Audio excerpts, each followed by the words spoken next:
Hello and welcome to this morning's Anfield Agenda Liverpool News Roundup. My name is Conor. I'm going to take you through all of the latest Liverpool news, including some talk of a new contract for Arne Slot, some quotes from Alexander Isak on his start to life at Liverpool and whether he might play tonight for Sweden. We're going to take a look at how some of the Reds are getting on international duty, a little bit around Michael Olise, and we're going to take a look at the highest paid players in the Premier League, which I thought was a bit interesting to discuss this morning. So please do hit the subscribe button if you're new, hit the like button, we always appreciate that, and let's jump straight into it. We'll start off then with a bit of a roundup around the lads out on international duty. So last night the Netherlands did beat Malta, with Cody Gakpo getting 2 goals and an assist, which is just fantastic to see. Good to see him getting on the score sheet. I'm sure he'll be happy with that one. Getting a bit of confidence back. Like, he has been playing decent this season, but he's come under a bit of criticism, to be fair to him. So always good to see the lads on the score sheet. Good to see him winning, and I'm sure he'll be happy with that one. We also had Kostas Tsimikas scoring for Greece last night as well, which is a bit of a collector's item. Like, he doesn't exactly get on the score sheet much, so happy for Kostas in that one. Obviously not with Liverpool at the minute, he's out on loan at Roma, but always good to see the lads happy and scoring goals on international duty. We then had Alexander Isak speaking ahead of Sweden's game with Switzerland this evening. He said this last night, so he said on his start at Liverpool, he said, "Great so far, a great team and a city where the team has a good relationship with the fans. It's been great so far. Tomorrow I'm ready for 90 minutes if needed. It's been a month now, I've gotten a lot more playing time and things have calmed down. I feel in a much better position now than last time." So that's good to see. Like, he's feeling confident in his own body. He's getting to the point where he can play 90 minutes. We've seen, like, he's been introduced slowly by Arne Slot into this Liverpool team, and like, he's not quite at his peak physical fitness yet. So the more minutes he can get into the legs, the more training he can do. Like, he will just hit that peak soon, and he's going to be an absolute animal for us, so I can't wait to see that. We've seen how sharp he looks already. He's got a goal already. He's looked decent. He's struggling to get touches on the ball due to the way we're playing currently, but whenever he does get the ball, he has looked decent, to be fair to him. So I'm excited to see more minutes of him. Let's hope he can bag himself a few goals this evening against Switzerland, and hopefully he avoids injury and comes back and fit and fire and ready to face Man United next week. Moving on then to Arne Slot, we have a quote here from Lewis Steele, who said, "Liverpool want to tie Arne Slot down to a new contract as soon as possible, and talks have already taken place," which is fantastic news because he deserves more time on that contract. I believe he's up at the end of next season, so if he gets through this season without contract, it's into the final 12 months, and that's just, he's not going to be fully focused. Like, you can't manage and build a team when you don't know what your long-term future is. So let's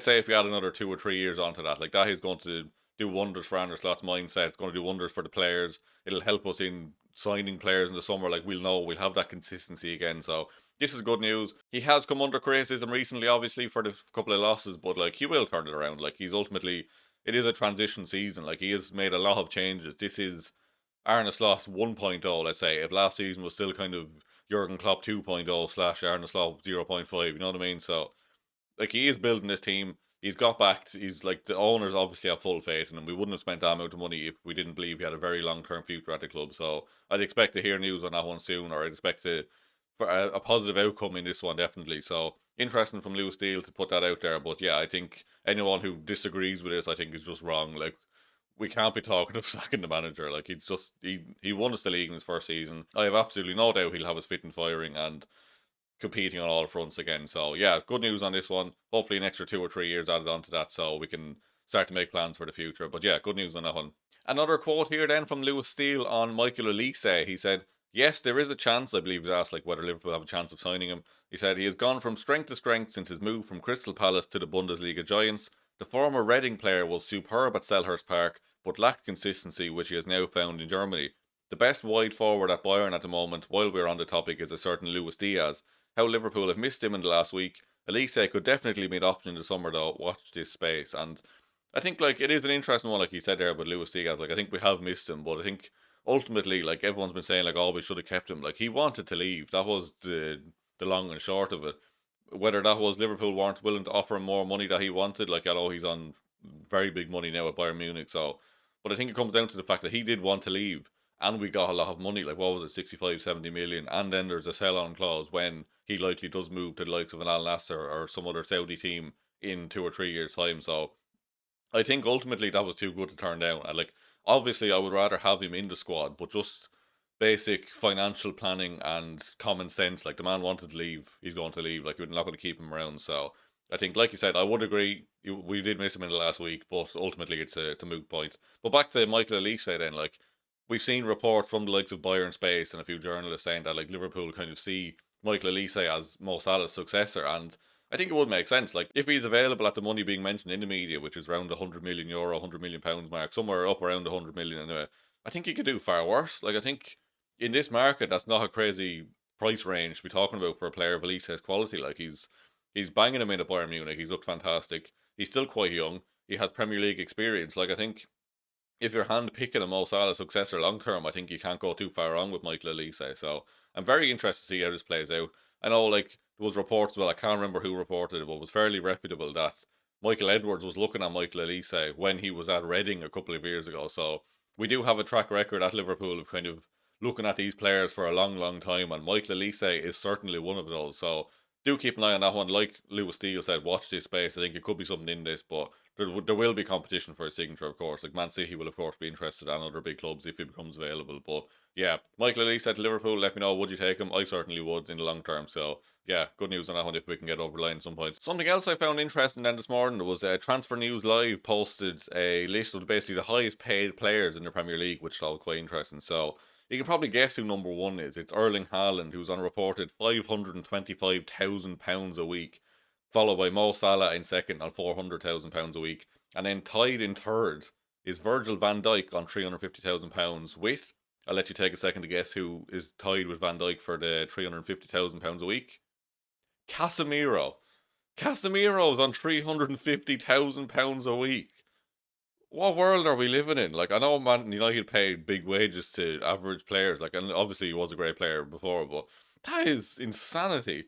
Like, they're cutting the cost by firing dinner ladies, but they have £350,000 a week going to Casemiro. Like, it's insane. This list is insane. You move down the list, and even in 20th place, you have Reinders at Man City on £230,000.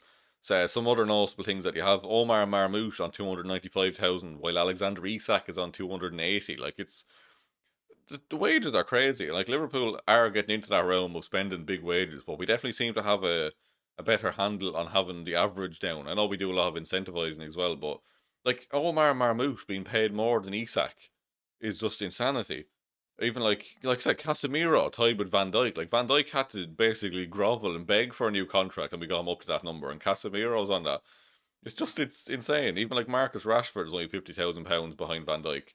Raheem Sterling is £25,000 behind Van Dijk on Chelsea's books. Like, it's insanity. Like, the wages, like, I can't even comprehend that level of money. But I think just, yeah, the comparison of different players is crazy. Gabriel Jesus there as well. Like, he's just below Alexander Isak. He's £15,000 a week less. Like, it's just insanity. Like, again, I can't comprehend what you'd even do with that type of money. But so please do let me know what you think of that one. I think it's just insane when you see the context. I'll have that on screen so you can have a look at it. Like, it's insane. Like, it's just some of the comparisons. Like, it is wild.